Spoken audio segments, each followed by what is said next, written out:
Good afternoon students. तो कैसे हैं आप सब। मैं साहिल रावत, आपका इंग्लिश मेंटोर। स्वागत करता हूं बच्चों आपका आज की क्लास में। तो चलते हैं सीधा क्लास की तरफ। लास्ट क्लास में बच्चों हमने जो एआई से रिलेटेड ये अनसीन पैसेज था इसको डिस्कस किया था। ठीक है, अब हम इसके क्वेश्चन आंसर्स को देखते हैं। Answer the following questions based on the above passage को रिलेट करते हुए ये आंसर्स आपको करने हैं। ठीक है, फर्स्ट क्वेश्चन आप लोगों की स्क्रीन पे है बच्चों। Select the word that most appropriately defines artificial intelligence today। जो आज के समय में आर्टिफिशियल इंटेलिजेंस है उसको कौन सा चीज सबसे बेस्ट तरीके से एप्रोप्रिएट का मतलब होता है करेक्ट वे में, सही तरीके से, एकदम उचित रूप से व्यक्त करता है, उचित रूप से आर्टिफिशियल इंटेलिजेंस को व्यक्त करता है। तो इनमें से क्या होगा बच्चों। First A rewarding. रिवॉर्डिंग में इनके आपको वर्ड्स के मीनिंग भी एक्सप्लेन करते हुए चलूंगा। रिवॉर्डिंग मतलब एआई की वजह से हमें कुछ ना कुछ रिवॉर्ड मिलता है, कुछ गिफ्ट मिलता है। ठीक है, क्या ये कहना चाह रहा है। यूनिवर्सल, यूनिवर्सल यानी कि सर्वव्यापी। ठीक है, जो पूरे यूनिवर्स में है, जो फैला हुआ है। ठीक है, एवरीवेयर कह सकते हैं हमें। लग्जूरियस या फिर इससे हमें ऐशो आराम मिलता है। ठीक है, लग्जूरियस को हम कह सकते हैं कंफर्ट। और या फिर टेम्पररी यानी कि ये क्या है, नॉट परमानेंट, कुछ वक्त के लिए ही है। ठीक है बच्चों, तो इसमें से आपका करेक्ट आंसर हो जाएगा स्टूडेंट्स। देखते हैं इसका आंसर। इसका आंसर होगा यूनिवर्सल। ठीक है, यूनिवर्सल क्यों होगा स्टूडेंट्स, क्योंकि देखो जो एआई है, हमने अभी देखा कि एआई ऐसा नहीं है कि किसी पर्टिकुलर एरिया, पर्टिकुलर सेक्टर में ही मौजूद है, तब हम उसको कभी भी यूनिवर्सल नहीं कहते। यूनिवर्सल उसको कहा जाता है जो हर जगह मौजूद हो।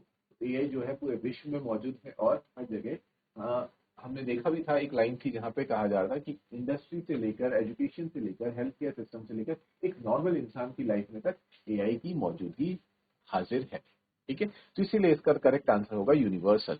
थोड़ा बहुत इसका लग्जूरियस भी हो सकता था, बट ऐसा नहीं है कि एआई सिर्फ लग्जरीज ही दे रही है। लग्जरीज का मतलब होता है ऐशो आराम ही दे रही है।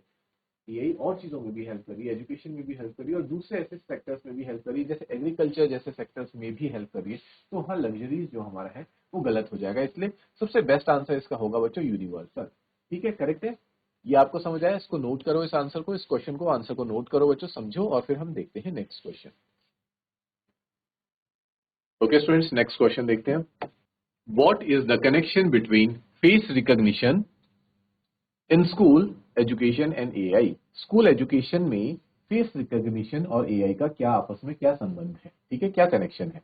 तो हमने देखा था स्कूल में फेस रिकॉग्निशन और एआई का ये संबंध था कि अब आने वाले वक्त में, या फिर अभी ये हो भी चुका है प्रेजेंट टाइम में, in various school this thing is applicable, कि जहाँ पे क्या होता है, बच्चों की जो अटेंडेंस होती है, स्टूडेंट्स की अटेंडेंस होती है, it is based on face recognition. ठीक है, फेस रिकॉग्निशन के बेस पे कोई एक एआई प्रोग्राम होता है जो उनकी अटेंडेंस को कलेक्ट करता है। ठीक है बच्चों, ना कि कोई पर्टिकुलर टीचर उनकी अटेंडेंस नहीं लेता है, एआई ही उनकी फेस रिकॉग्निशन के थ्रू अटेंडेंस लेता है। ठीक है बच्चों, ये क्लियर है।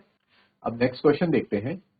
विच one of the following do you infer from para two. इस क्वेश्चन का मतलब क्या है, पहले ये समझो कि पैराग्राफ 2 में से आपको क्या चीज समझ आती है। इन्फर का मतलब आप क्या इंफॉर्मेशन। ठीक है, जो इन्फर वर्ड आया है ये कहां से आया बच्चों, ये इंफॉर्मेशन से आया कि आपको क्या इंफॉर्मेशन मिलती है पैराग्राफ 2 को पढ़ करके। तो एक बार फिर से बच्चों, एक बार पैराग्राफ 2 फटाफट से देख लेते हैं कि हमने पैराग्राफ 2 में क्या देखा था। ठीक है, देखो पैराग्राफ 2 में बच्चों हमने देखा था, एक तो एआई किस तरह से एजुकेशन के फील्ड में आ चुकी है। ठीक है, अटेंडेंस वाली बात, और साथ ही साथ उसने वर्चुअल रियलिटी ने कितना मदद कर दिया है बच्चों को घर बैठे भी पढ़ने में, हेल्प करने में, जो कि ऑनलाइन स्टडीज होती है। लेकिन इसमें सबसे इंपॉर्टेंट बात ये बताई थी, it can not replace human teacher.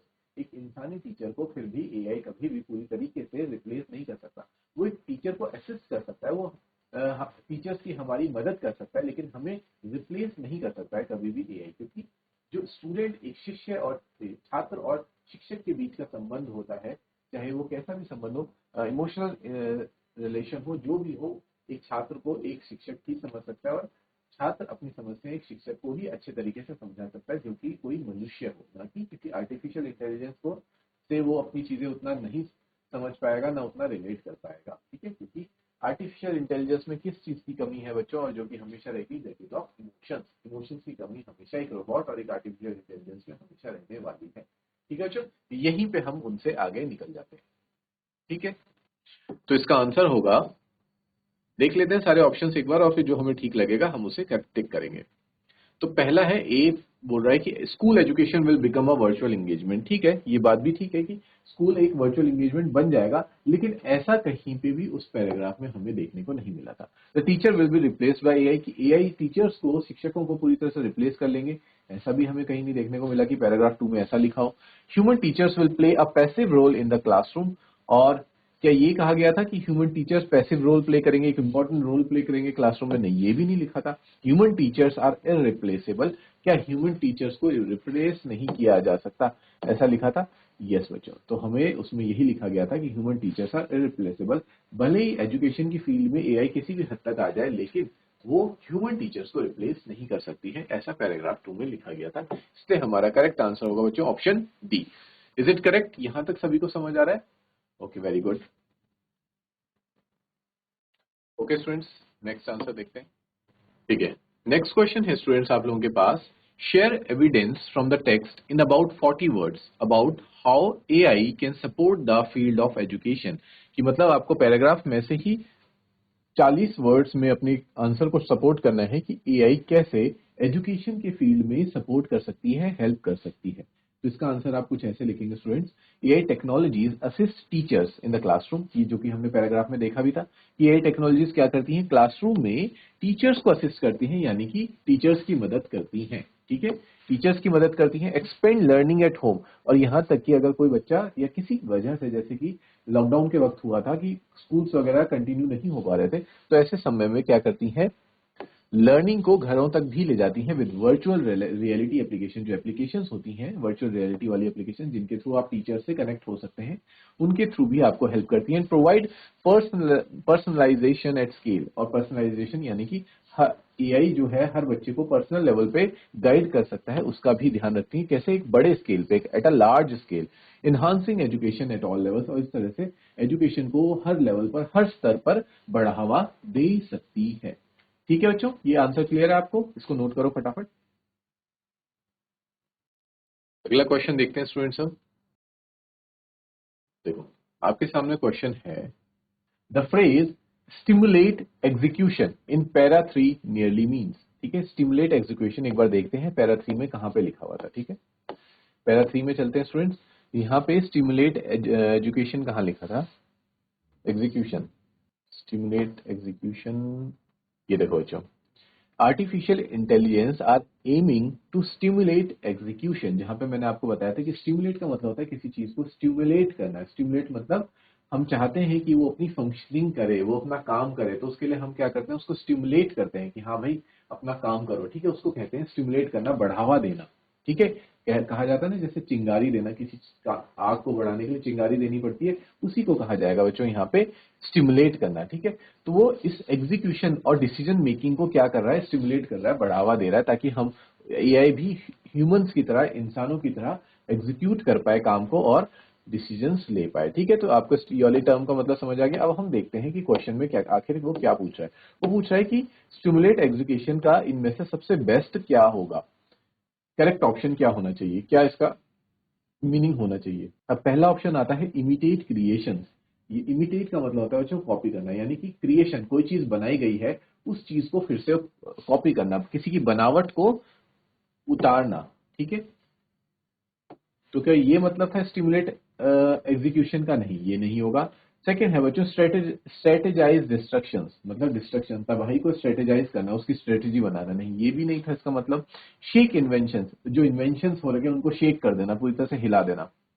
या फिर मोटिवेट इंप्लीमेंटेशन, इसका करेक्ट आंसर होगा बच्चों मोटिवेट इंप्लीमेंटेशन। इंप्लीमेंटेशन का मतलब भी वही होता है जो एग्जीक्यूशन का मतलब होता है। एग्जीक्यूशन और इंप्लीमेंटेशन का मतलब होता है टू वर्क या टू मेक इट वर्क। ठीक है, कि कोई काम करना या काम होना इज कॉल्ड, या तो इसको इंप्लीमेंट करना या फिर उसको एग्जीक्यूट करना। और उसको स्टिमुलेट करने का मतलब होता है कि उसको बढ़ावा देना। बढ़ावा देना यानी कि उसको मोटिवेट करना, इंप्लीमेंटेशन को मोटिवेट किया जाए या फिर एग्जीक्यूशन को मोटिवेट किया जाए, बढ़ाया जाए, तो उसी को कहेंगे स्टिमुलेट एग्जीक्यूशन, जो कि एआई करना चाहता है। ठीक है बच्चों, तो इसका आंसर होगा ऑप्शन नंबर डी। इतना नोट करेंगे, फिर आगे देखते हैं। ओके स्टूडेंट्स, नेक्स्ट क्वेश्चन देखेंगे।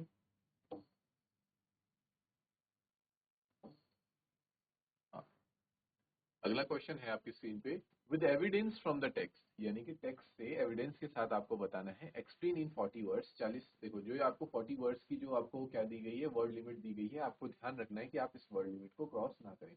एटलीस्ट 35 से 40 वर्ड्स के बीच में आपको ये आंसर देना है। 2 वेज, 2 रास्ते बताइए in which AI will help in health care sector. अभी तक हमने एजुकेशन का बात किया, अब हमें हेल्थ केयर सेक्टर में बताना है कि कैसे एआई हेल्प कर सकती है। इसका आंसर आप लोगों बच्चों ऐसे लिखेंगे जैसे कि हम ने टेक्स्ट में पढ़ा ही था already, that AI will assist in clinical decision support. ठीक है, एआई कैसे असिस्ट करेगा?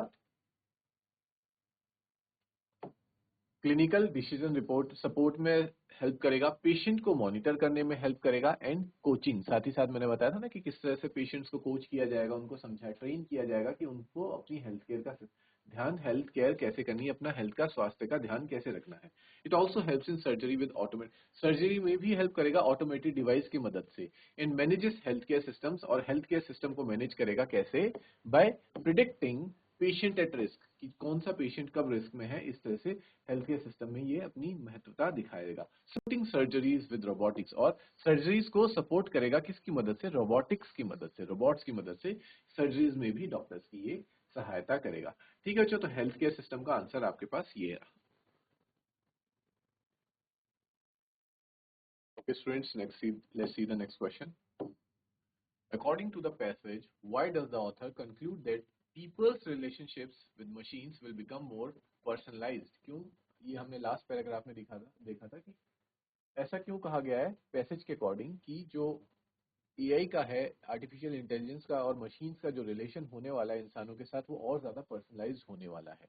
ठीक है, तो इसका आंसर रहेगा, the author concludes that relationship with machines will become more personalised because AI systems will learn to adapt to individual personalities. वो हर पर्सनैलिटी के अकॉर्डिंग अपने आप को क्या करेंगे? अडेप्ट करेंगे। जैसे मैंने आपको बताया था, हर पर्सन की अपनी अपनी एक पर्सनैलिटी होती है, और वो उसी के अकॉर्डिंग अपने आप को अडेप्ट करेंगे और उसके अकॉर्डिंग उसको आंसर्स और सोल्यूशंस देंगे। एम्बिशंस, उसके एम्बिशंस अलग होंगे, उसके गोल्स अलग होंगे। एंड मॉनिटरिंग वेलबींग, उसका ध्यान रखेंगे, उसके वेलबींग का ध्यान रखेंगे। अलर्टिंग टू रिस्क, उसको किसी भी रिस्क के लिए पहले से ही अलर्ट करेंगे। एंड डिलीवरिंग नीडेड सर्विसेज, और जो जरूरतों की सर्विसेज होंगी वो उसको प्रोवाइड भी करेंगे। ठीक है बच्चों, तो ये होगा इसका आंसर। साथ ही हम नेक्स्ट क्वेश्चन भी देख लेते हैं। कंप्लीट द फॉलोइंग स्टेटमेंट, ये स्टेटमेंट आपको कंप्लीट करनी है।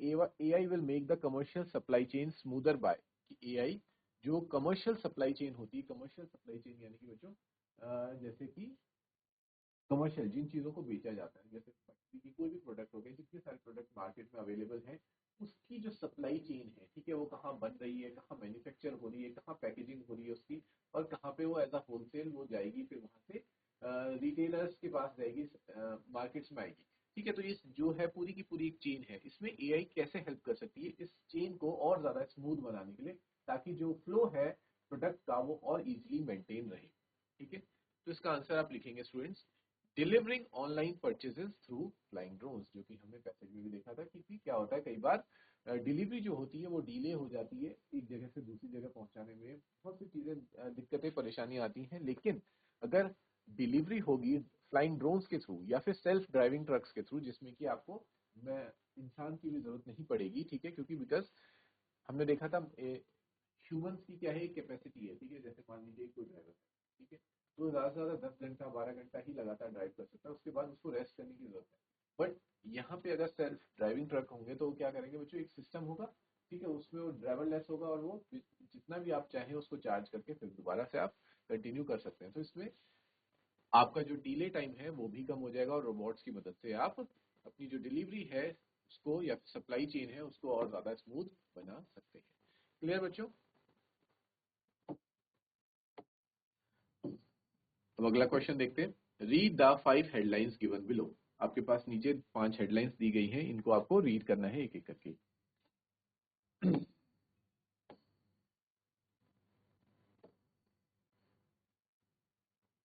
पहला है AI will impact every aspect of our life, AI हमारे लाइफ से, हमारे जीवन को के हर पहलू को क्या करेगा, इम्पैक्ट करेगा, अपना प्रभाव वहां पर डालेगा। ठीक है, एस्पेक्ट का मतलब होता है जीवन का हर पहलू।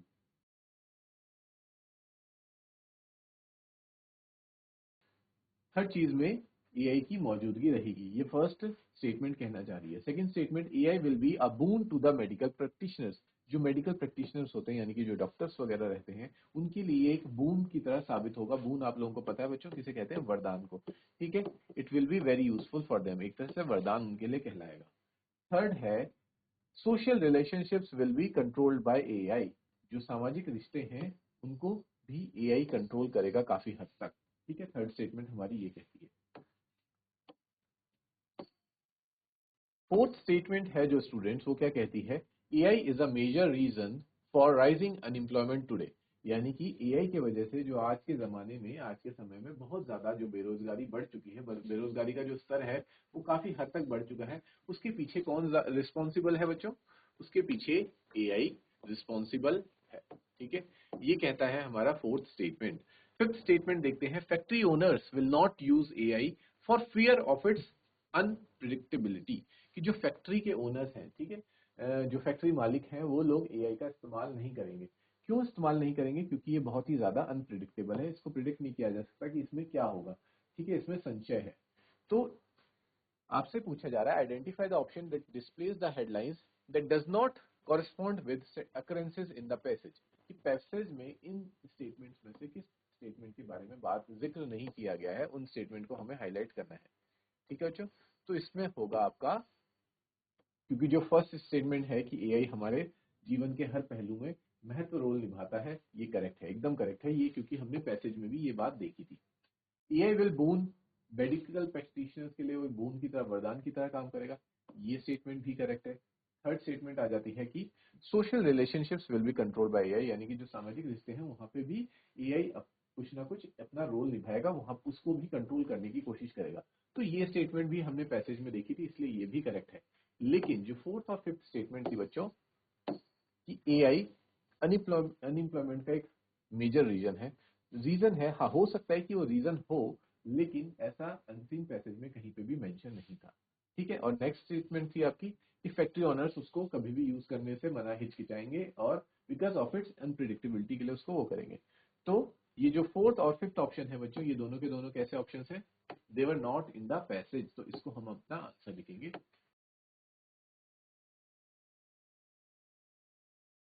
कि फोर्थ और फिफ्थ इसका आंसर होगा बच्चों। ठीक है, ओनली 5 भी नहीं कह सकते, सेकंड एंड थर्ड भी नहीं कह सकते, थर्ड तो था, इसलिए इसका आंसर होगा बच्चों ऑप्शन नंबर सी। फोर्थ और फिफ्थ स्टेटमेंट हमारे अनसीन पैसेज में नहीं थी। ठीक है बच्चों, तो आज की क्लास में बच्चों हमने एक रीडिंग कॉम्प्रिहेंशन, एक पैसेज हमने, अनसीन पैसेज हमने कंप्लीट कर लिया है। नेक्स्ट क्लास में देखते हैं, we will continue this question paper, और इसमें हम अगला क्वेश्चन, अगला अनसीन पैसेज करेंगे जो 10 मार्क्स का है। ठीक है, ये वाला जो अनसीन पैसेज था ये बच्चों कितने मार्क्स का था, ये था आपका, ये 12 मार्क का था। इसके बाद 10 मार्क का अनसीन पैसेज हम नेक्स्ट क्लास में देखेंगे। Till then students, take care, have a good day and thank you.